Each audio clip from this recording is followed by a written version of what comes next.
The program originally scheduled for this time has been canceled in order that we may bring you reports from overseas. This afternoon, Grand Admiral Dönitz announced the death of Adolf Hitler. This death has not been confirmed by Allied sources. In April 1945, Hitler was the most wanted man in Europe. Dead or alive, the victorious Allies needed to see his body, in the dock or in the grave. But in the chaos of war, proof the dictator had died proved elusive. Maybe Hitler was dead. Maybe he'd escaped. I have one testimony that tells me the exact burial spot of where Hitler is buried in Patagonia. There are an incredible amount of witnesses who saw Nazi submarines come to the coast in Argentina and crates full of Nazi documents and gold being unloaded. Concern is being expressed over the possibility that Adolf Hitler might attempt to seek refuge in Argentina. We all differ, oftentimes, on the facts and why they happened, what happened. And clearly, one of the biggest examples of this kind of difference of interpretation was what happened to Hitler at the end of World War II. The mystery of the missing dictator drew in spies, scientists and historians from America, Russia and Britain. As recently released documents show, it led the FBI into its most incredible manhunt, searching for Hitler from the subways of the Bronx to the jungles of Latin America. The FBI did receive information that Hitler had fled from Germany, that he was in Argentina, that he was in various parts of the United States, that he was in other places. And the areas where we had jurisdiction in the United States and to some extent in South America, we conducted inquiries to see if there was any truth to those allegations. The Allies spent 6 years trying to defeat Hitler. It would take them many times longer to sort out the confusion that surrounded his fate. Conspiracy, fact, and fiction all rushed in to fill the vacuum left by the missing dictator.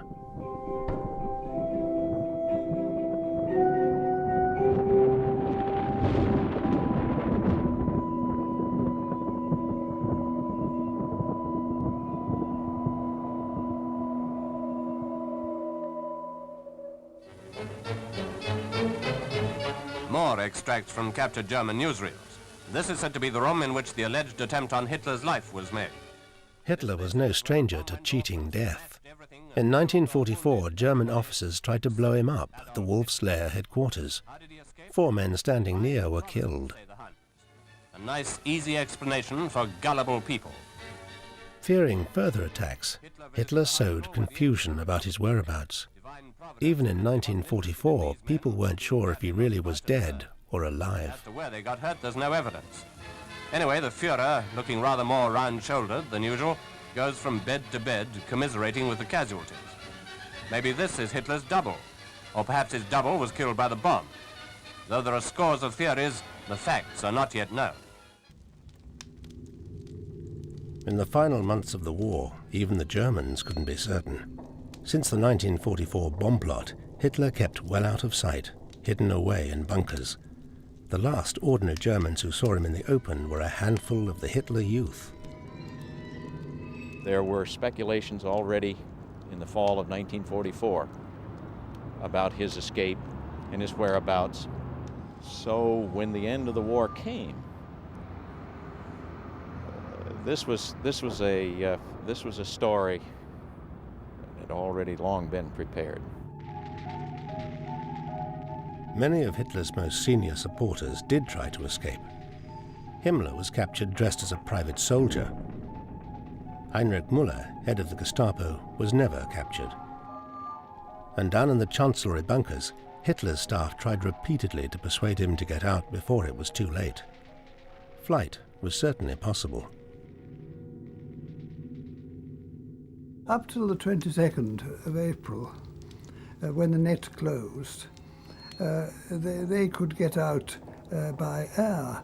Big aeroplanes could take off on the 22nd, and a whole convoy of them went off from Berlin to Berchtesgaden on the 22nd, carrying quite a large number of people out, all those who opted to get out. The Russians couldn't be everywhere. During the final weeks of the war, This was the easiest route out of Berlin. The main east-west avenue was used by the Nazis as a runway right up until the last moment when Berlin fell. The Nazis even had captured British planes at hand to try and make their escape without being shot down. The man who was the switchboard operator in Hitler's bunker claims that this was the plan, in place and ready to spirit Hitler from under the noses of the Allies. There were 2 planes waiting to the north of Berlin. One of them was the Ju-390 and a Blond Voss that could fly the same distance. It could fly 18,000 kilometers without refueling, so Hitler could have escaped if he'd wanted to.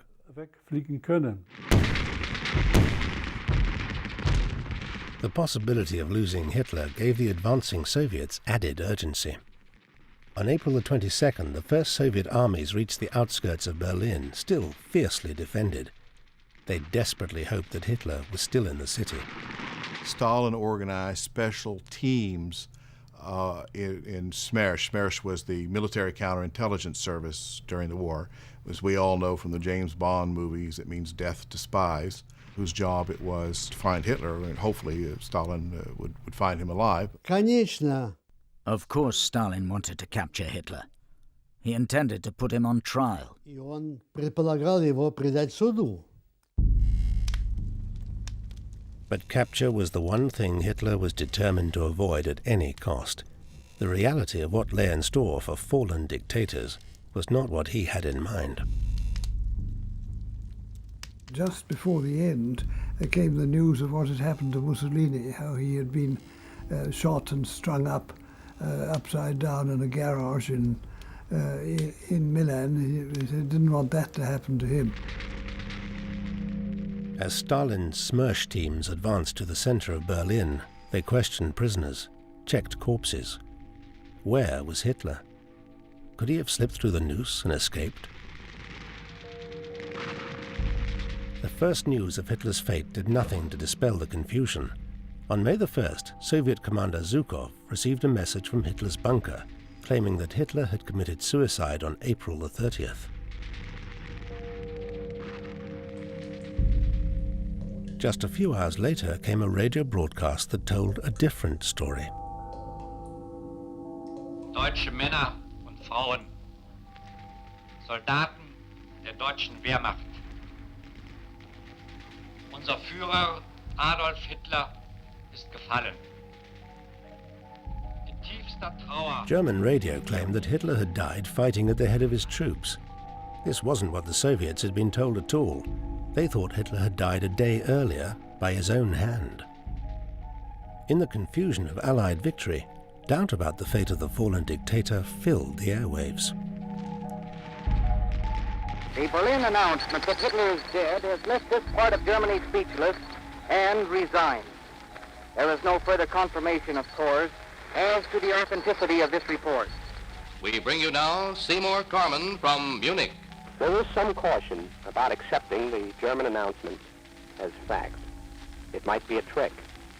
It might be a desperate effort by Hitler to disguise himself and escape. The mere possibility that Hitler had escaped struck at the heart of Allied fears and paranoia about the Nazis. If Hitler cheated the hangman, how could justice ever really be done? If the dictator of the German Reich survived, how could anyone be sure the evil he brought was dead? The most important thing was, of course, that there was no body. I think that fueled everything. No one was able to produce the corpse. As the first to reach Berlin, it was the Soviets who were best placed to bring the mystery to an end. Everything depended on what they found when Berlin finally fell.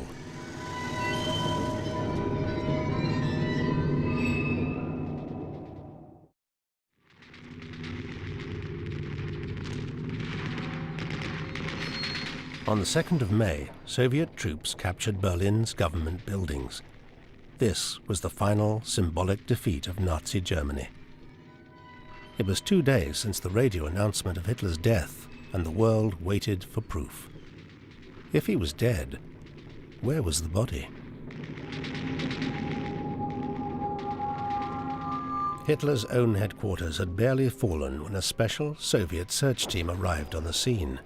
Its mission was to find Hitler.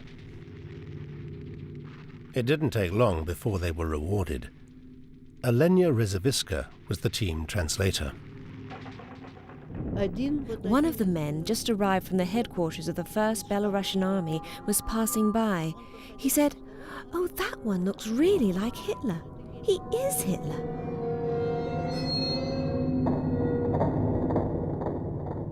Here was proof that Hitler had died after all. At last, there was a body. The Soviets called in some captured Nazis to confirm that this Hitler was the Hitler. The body had a little mustache and a fringe, but many Germans said, "No, no, no." Only one thought he saw a certain resemblance. Finding dead dictators was turning out to be an inexact science. This body, the Soviets noticed, was wearing darned socks. Surely, they thought, Hitler wouldn't have died wearing darned socks. So they decided that this body was not Hitler after all.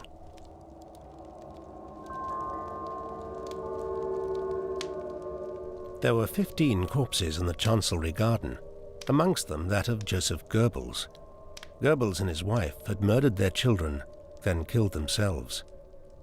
It was as they were investigating the end of the Goebbels that the Soviets stumbled on a second possible Hitler. Он их привел вот к бункеру, значит, Гитлера, где лежал, в свое уже не было тут Геббельса, он им показал вот здесь. We were taken to Hitler's bunker where Goebbels' body was first found, and at that point, one of the soldiers drew our attention to a crater. The crater had been filled with earth, and he sank into it. Beneath his feet, he discovered a fragment of a human leg and a piece of burnt blanket. They dug up that crater and found two bodies, a man and a woman. The faces were unrecognizable. Они, значит, конечно, это раскопали, и два трупа, мужчины и женщины, но неузнаваемые на лицо.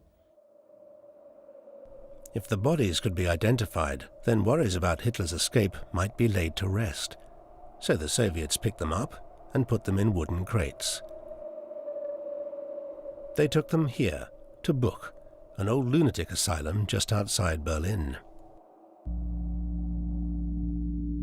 But identifying the bodies was almost impossible.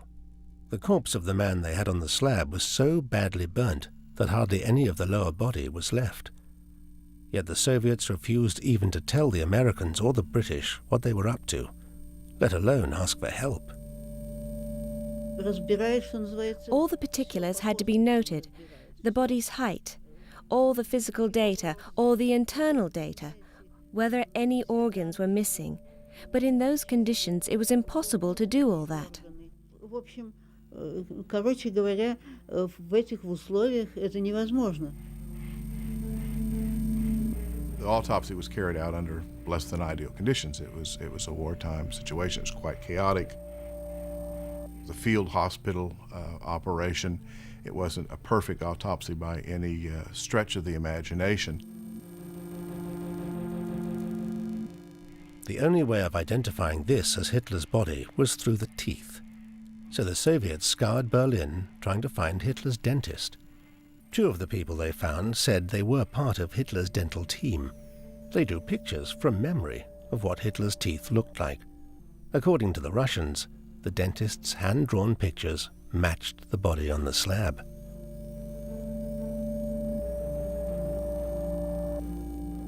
But Stalin held back the findings of the autopsy, and at a time of increasing international tension, he made a staggering claim.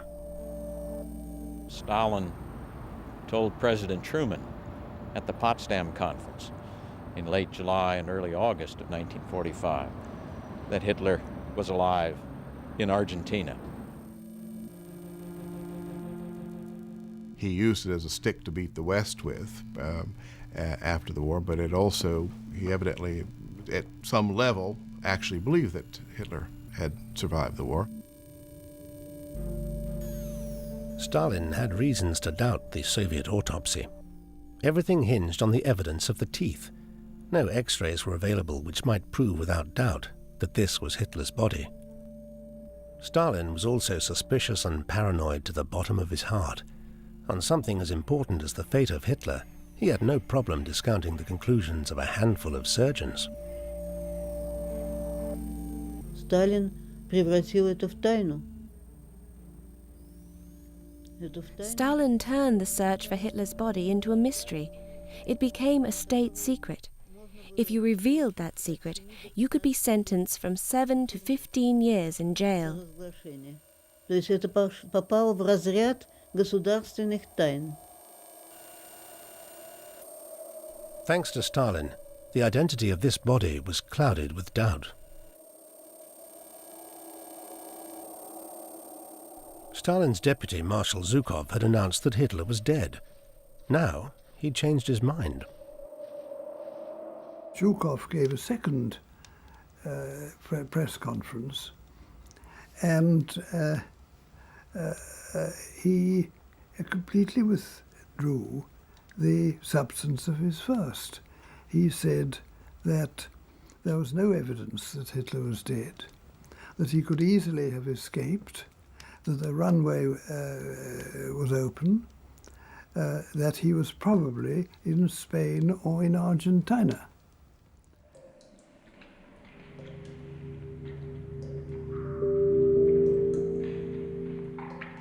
Stalin's claim threw his allies into turmoil and caught the imagination of the world. Amongst those most taken with the news was General Eisenhower.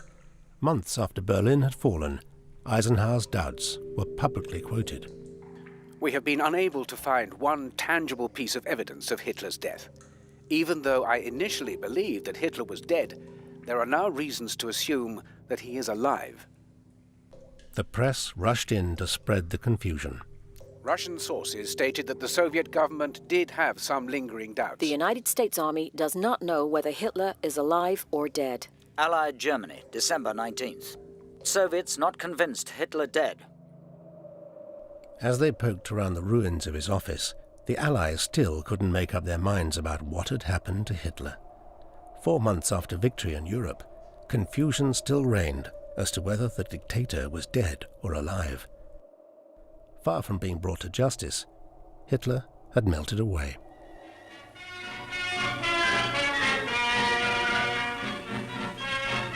The entrance to Hitler's air raid shelter. It was just outside that the bodies of Hitler and Eva Braun are said to have been destroyed. At any rate, that's one story, but we can all form our own opinion as to whether these are relics of the event or not. The Germans said petrol was poured over their bodies and they were burnt. It might be true, it might not. In the summer of 1945, the Soviets made yet another shattering claim, that the British were secretly holding Hitler alive. To counter this, British military intelligence sent out a young army major, Hugh Trevor Roper, to tie up the loose ends. The Russians accused the British of harboring Hitler and Eva Braun in their zone, alive, for some nefarious but unstated purpose in the future. And at this point, my superior officer, who's called Dick White, decided enough is enough. It's perfectly ridiculous that the facts have not been established. He charged me with this mission. But starting over a month after the first reports of Hitler's death, Trevor Roper's mission was fraught with difficulties. The bunker had already been ransacked by the Russians, and what evidence remained was rotting in the dark, damp interior. It was an extraordinary experience to go down into that deep bunker and find this buried headquarters which were dark because the electricity had gone. It was flooded over one's ankles in water. Tying up Hitler's loose ends was proving a lot harder than the British had hoped, and Trevor Roper's task was hardly helped by the fact that neither the Soviets, nor the Americans, nor the British shared information or evidence. Most important of all, the Soviets had imprisoned nearly all of the key witnesses who were in the bunker at the time of Hitler's alleged escape. I realized here there were several of the people I was looking for, rather important people. Bauer, Hitler's pilot, Rattenhuber, the head of Hitler's guard, people I wanted to interrogate. Trevor Roper had to base all his most important conclusions on the evidence of just one man, Erich Kempka, Hitler's chauffeur. Kempka left him in no doubt what had happened to Hitler. I mean, to him the alternative was complete success or annihilation. All the evidence is that he shot himself. He used a revolver, certainly. This became the official British version. But the British uncovered no bloodstains, no bullet holes, no bullets in the room where they thought Hitler had shot himself. And Britain's findings made no difference to the Soviets, who still said Hitler was alive.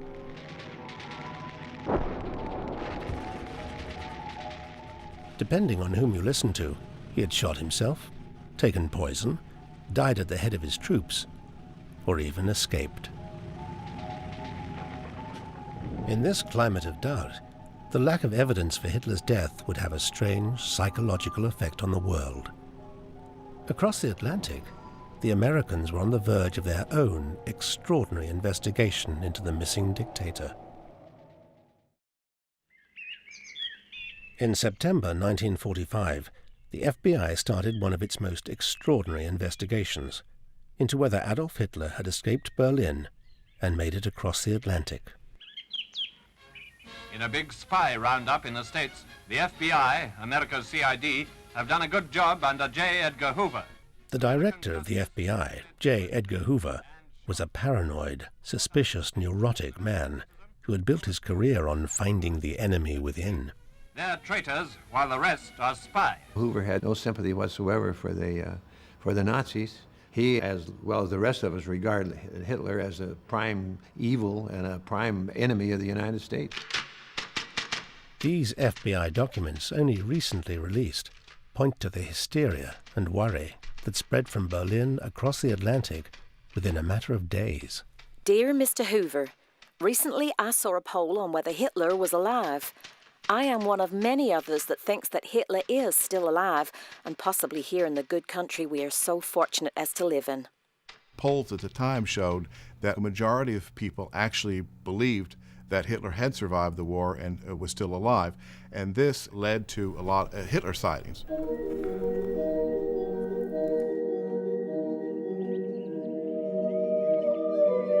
All these lonely people all across America would write Hoover letters from their lonely rooms saying that they felt they saw someone who looked like Hitler in a cafe they frequented, or they passed someone in the street who looked like Hitler. The FBI received thousands of tip-offs from across the United States, all claiming to offer invaluable information as to the whereabouts of Hitler. Well, I remember one in there. It seemed that a woman said that she had seen Hitler on a subway stop in the Bronx, as I recall. The FBI tip-offs ranged from full-blown accounts including descriptions of height and weight to simple one-line teasers offering no more than, if you want to know where Hitler is, then call this number. Dear sir, I'll bet $1 to a donut that Hitler is located right in New York City. There's no other city in the world where he could so easily be absorbed. He has spent the past winter bussing dishes. Is it possible that this is none other than Adolf Hitler of Germany? I've read in the papers about you hunting Hitler. Maybe you will laugh, like my family, at me, but I thought I saw him at the Adolf St. Pablo Hitler, Road. German Führer, owns 8,960 acres of land in Colorado. In many cases, these people are psychotic, or they have other type of medical difficulties. In some cases, they're people who are hostile to other people and report these things falsely. Some people, they have just a desire to associate themselves with something that's prominent. It is to be noticed that at the time of the interviewee would interrupt the interviewer and play the violin. You can waste a lot of time and effort there on it, and money. But then again, you have to be careful that you don't overlook something that might be serious.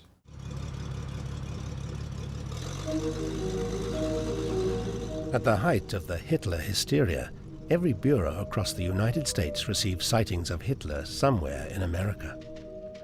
With the mystery still mushrooming out from Berlin, the FBI investigations grew to 1,000 agents working on these reports at any one time. They generated over 1,200 separate FBI documents and reports on Hitler's escape.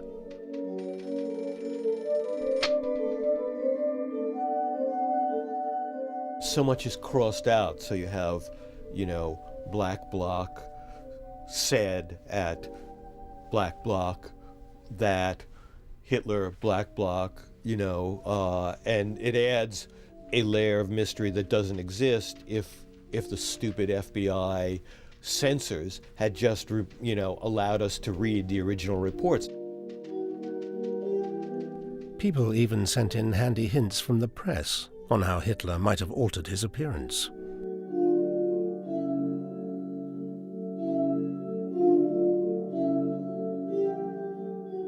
The most enthusiastic Hitler hunter of them all was the Police Gazette. Few news counters and barbershops failed to provide their customers with this sensational sheet, in which hardly a week passed without the latest scoop on where Hitler had been sighted. All these reports had to be noted by the FBI as well. Usually the articles didn't have any specifics. They just gave a statement that it was quite possible that Hitler might be somewhere. But that doesn't give you much to go on. There's a chicken and egg problem with the Police Gazette accounts. You don't know which came first, the accounts in the Police Gazette, which then had the Police Gazette readers seeing Hitler in every roadhouse and cafe, or whether people in roadhouse and cafes wrote Hoover, and it began to spread, and then it entered into the Police Gazette, and it became a self-perpetuating phenomenon.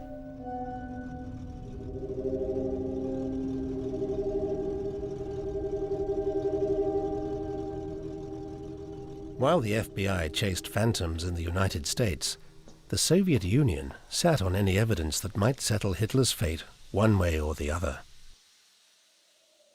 There was one bit of evidence that could have sewn things up once and for all, the body that was found in Berlin. But the Soviets never looked at it again after the first autopsy of 1945.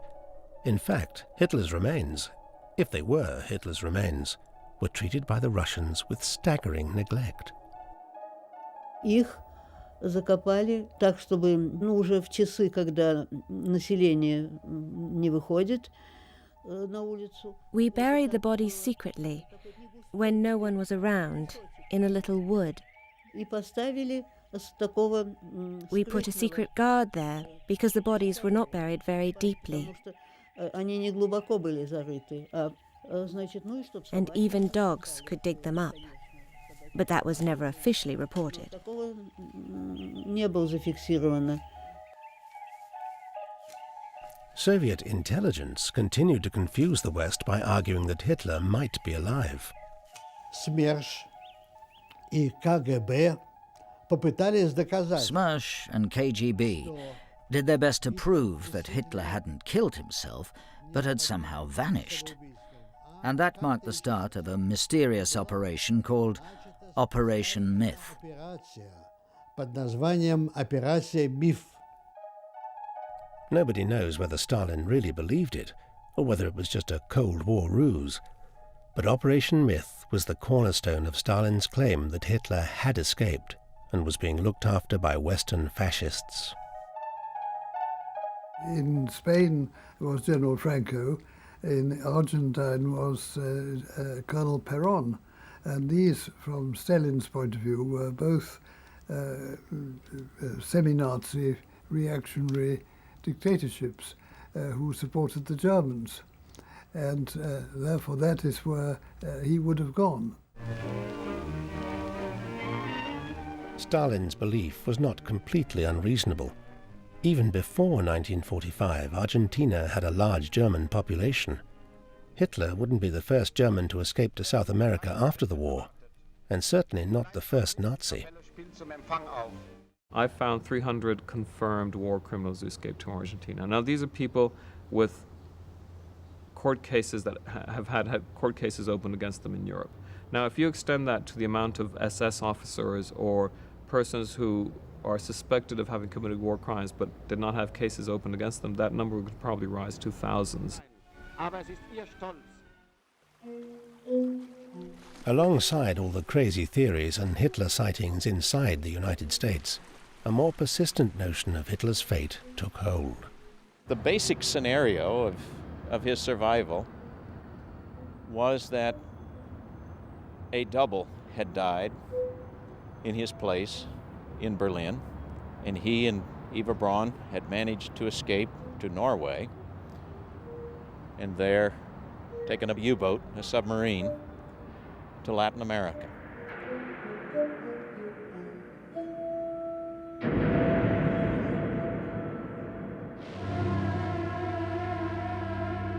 This scenario took the FBI into one of its most remarkable inquiries. One of the reports that fueled their suspicion concerned the voyage of U-977. We left Norway on the 6th or 7th of May. After we left Norway, we practically became a phantom boat. All the way around north of Scotland, past Ireland, past France and Biscay. They were looking for us and searching for us, and all we could do was on the listening apparatus to hear if there was anybody above us or near us. This was a voyage that most people had thought physically impossible.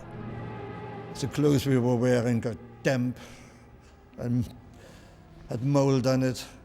Our bunks were damp. We couldn't shave, of course. You never shave on a submarine.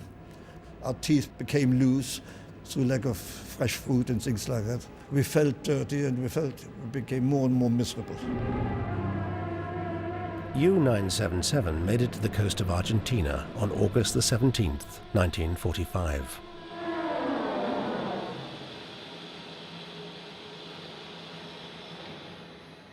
The crew was immediately taken prisoner and accused of hiding Hitler on board. Those U-boats came and surrendered to Argentina. The press reports there indicated that somebody in either Montevideo or in Argentina suggested that Hitler had been on those boats. And I think that caused a number of people to say, well, we have to look into that possibility. More reports of U-boat landings came into the FBI over the next couple of weeks. September the 21st, 1945, reports of Hitler hideouts, Los Angeles letter to Bureau. The first sub came close to shore about 11 p.m. after it had been signaled safe to land, and a doctor and several men disembarked, and Hitler and 2 women. Another doctor and 7 more men said Hitler had suffered from asthma and ulcers, had shaved off his mustache, and had a long butt on his upper lip.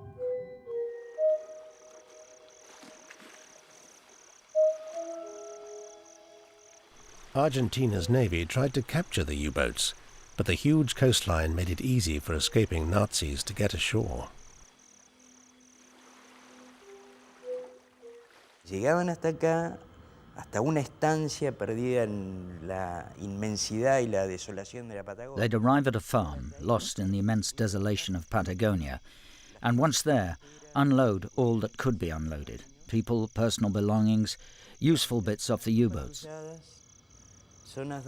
Those areas weren't patrolled, and the farms had land on the coast. And besides, at that time, those were German-owned farms. Eran estancias alemanas.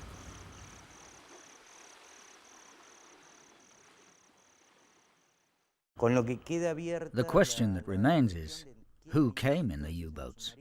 Why plan these U-boat trips? The FBI took this question extremely seriously.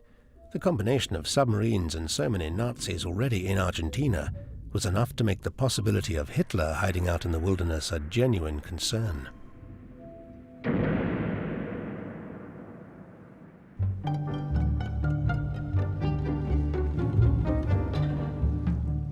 To investigate the matter further, the FBI set up an operation behind the walls of the American Embassy in Buenos Aires.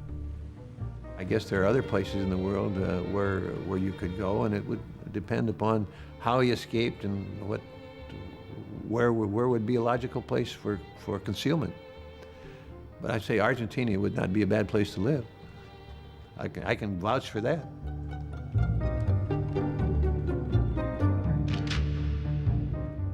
John Walsh found himself working under very odd conditions. The FBI's power of interrogation was restricted. Their agents had to operate covertly. They had difficulty establishing the crucial network of informants on the ground. They were also limited by the fact that the G-men were very conspicuous. While we were there in Argentina,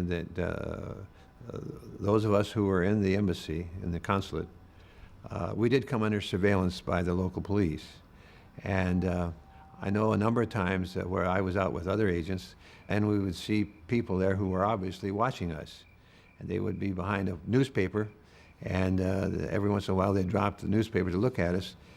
And I recall the person who was with me said, well, you know, they look just like us, but they all have mustaches.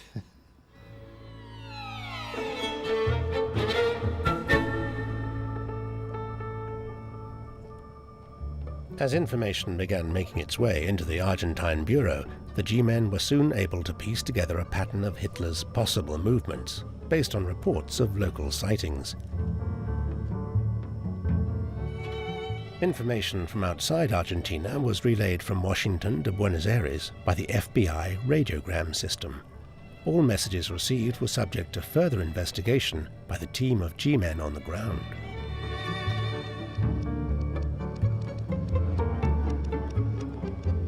Discovered 2 sets of footprints leading in one direction only from high water mark, then across mudflats to shore proper near San Julian. At point where footprints ended, tire marks found, indicating car had turned at right angles to shore. Inquiries continuing. In another report, Hitler was seen moving quickly inland, heading across the Argentine pampas towards the southern Andes. The path was leading to a German-owned hotel in a remote region of Cordoba. Could this be Hitler's mountain hideaway?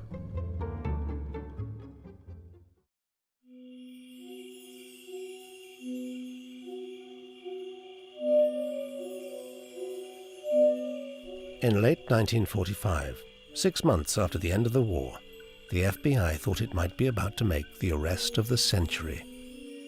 The Bureau had received reports linking Adolf Hitler to the Eden Hotel in La Falda, Argentina. Nestled in the splendor of the foothills of the Andes, the Eden Hotel was the centerpiece of a long-established, wealthy German community. Sí, era algo hermoso. Hoy a uno le da pena de verlo como está, ¿no? It was beautiful. It is sad to see how it is now. This was an international hotel, a hotel that had everything. All that a guest needed: comfort, service, orchestras at midnight. Orquesta a las 12 y a la noche. Y bueno, llegaban, venían grandes. Aristocrats from Cordoba and Buenos Aires came to the parties. The dancing would last until the early hours of the morning. Y duraba el baile hasta las 4, las 5 de la mañana. Since the 1930s, the Eden had been a paradise for its predominantly German clientele. The hotel was owned by Ida Eichhorn, a wealthy German socialite, whose connections in Germany reached the highest echelons of power. Sé que ella viajaba continuamente a Europa. I know she often went to Europe. It was said she went to get more clients. The cream of Europe came here. Pasajeros, porque acá venía la crema de Europa, venía aquí. It was Eichhorn's European connections that first brought her to the attention of the FBI. A dossier compiled on her at the end of 1945 revealed disturbingly close links to the German Reich.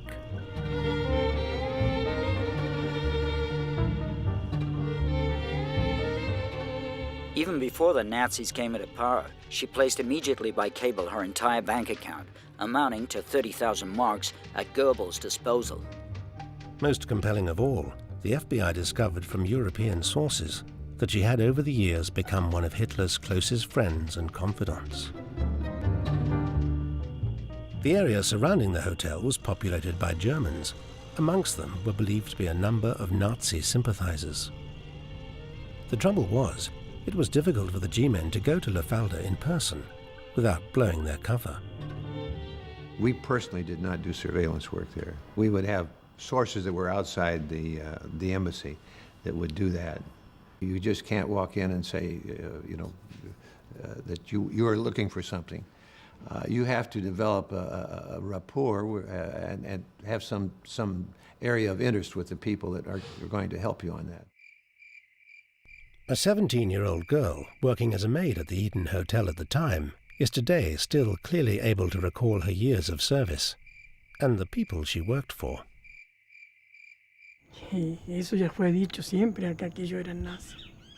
Everybody around here thought the icons were Nazis. Even after they died, people always referred to them as Nazis.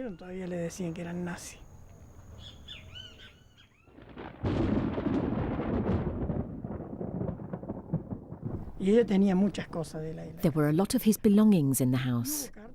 There are letters which have been given to the authorities in Cordoba. There were a lot of photographs of him around the house. According to the FBI, if Hitler had come to Argentina, this would be his natural destination. If the Fuhrer should at any time get into difficulties, he could always find a safe retreat at La Falda, where they'd already made the necessary preparations. Catalina Gomero confirms all the FBI's fears and suspicions. After the fall of Berlin, after the British investigation into Hitler's death, after 2 Soviet investigations, Catalina says Adolf Hitler came to the Eden Hotel in 1948. After the war, he stayed in the house. At that time, they weren't working in the hotel anymore. There is no doubt in Catalina's mind that she remembers Hitler's visit. He arrived one night. The driver must have brought him. He was put up on the 3rd floor.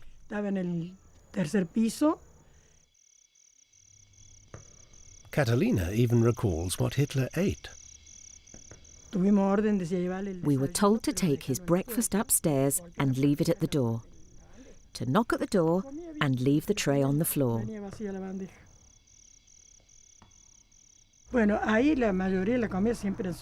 He ate very well. The trays were always empty. Most of the meals were German. Cheese soufflés and others. Meals of German origin. All German recipes.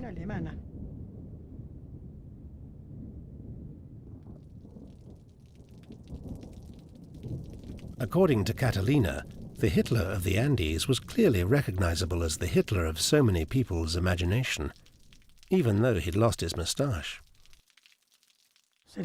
He must have shaved it off. But he had a wig. Definitely a wig, not hair. He might have had a little hair, but he did wear a wig. There were usually people in the house all day. But for those 3 days, the 3rd floor was private. Downstairs, everything was normal.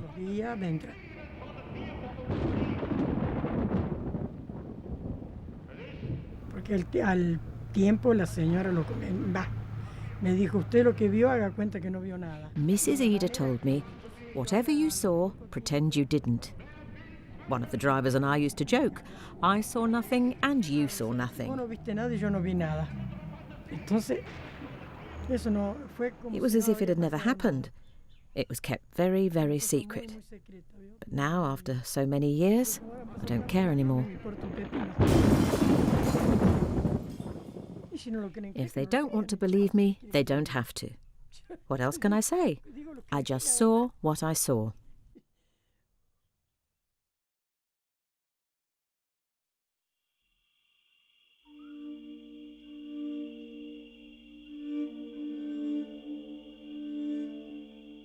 Like all the best mysteries, Catalina's story has an enigmatic ending.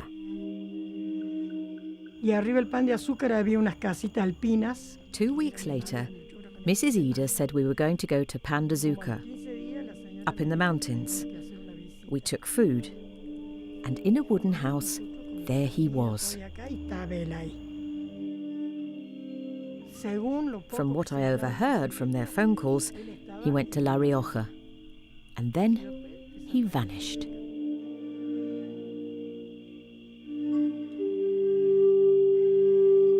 If the man Catalina saw was Hitler, the FBI certainly failed to get him. Yet the events that she describes took place when senior Nazis, men like Adolf Eichmann and Joseph Mengele, were arriving in South America. And it wasn't until at least the mid-1970s that American intelligence officers closed their files on Hitler. The information that we got, much of it was not credible. Others, where there was a possibility of some credibility, we made inquiries, but in none of them we found any true indication that Hitler was actually in Argentina or in the United States or in any place where we had any responsibility. All the investigation that we made then came to a dead end because there was nothing really specific had been found. There aren't many people today who still think Hitler made it to Argentina.